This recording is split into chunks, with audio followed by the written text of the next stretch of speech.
ಲಕ್ಷ್ಮೀದೇವಿಯ ಸನ್ನಿಧಾನ ಇರಬೇಕಾಗಿದ್ದರೆ ಆಂತರವಾದ ಗುಣಗಳು ಹಾಗೂ ಬಾಹ್ಯವಾದ ಸದಾಚಾರ ಎರಡೂ ಚೆನ್ನಾಗಿ ಇದ್ದರೆ ಲಕ್ಷ್ಮೀದೇವಿ ಪ್ರೀತಿಯಿಂದ, ಸಂತೋಷದಿಂದ, ಅನುಗ್ರಹ ಬುದ್ಧಿಯಿಂದ ಇರ್ತಾಳೆ. ಹಾಗೆ ಧರ್ಮ ಬಿಟ್ಟವರು, ಅಧರ್ಮವನ್ನು ಮಾಡುವವರು, ಭ್ರಷ್ಟಾಚಾರ ಮಾಡುವವರು, ಲಂಚ ತೆಗೆದುಕೊಳ್ಳುವವರು ಅವರೇ ಬಹಳ ಶ್ರೀಮಂತರಿರ್ತಾರೆ. ಮತ್ತು ಅವರಿಗೆ ಲಕ್ಷ್ಮಿ ಒಲದಾಳೆ ಅಂತ ಅನಿಸ್ತದೆ. ಅದು ಲಕ್ಷ್ಮೀದೇವಿ ಒಲದದ್ದಲ್ಲ, ಒದ್ದದ್ದು.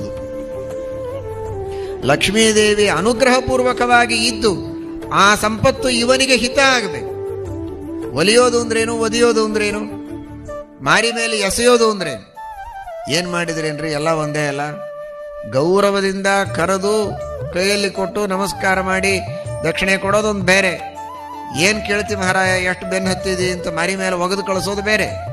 ಇನ್ಯಾರೋ ಒಗೆದ್ರಾದ್ರೆ ಎಷ್ಟರ ಮಟ್ಟಿಗೆ ದುಡ್ಡಂತೂ ಸಿಕ್ಕಿರ್ತದೆ, ತೊಗೊಂಡು ಹೋಗಿಬಿಡ್ತಾರೆ. ಆದರೆ ದೊಡ್ಡವರು ಲಕ್ಷ್ಮೀದೇವಿ ಅಭಿಮಾನಿ ದೇವತೆಯೇ ಹಾಗೆ ಒಗೆದು ಬಿಟ್ರೆ ಅದು ಇವನಿಗೆ ದಕ್ಕೋದೇ ಇಲ್ಲ.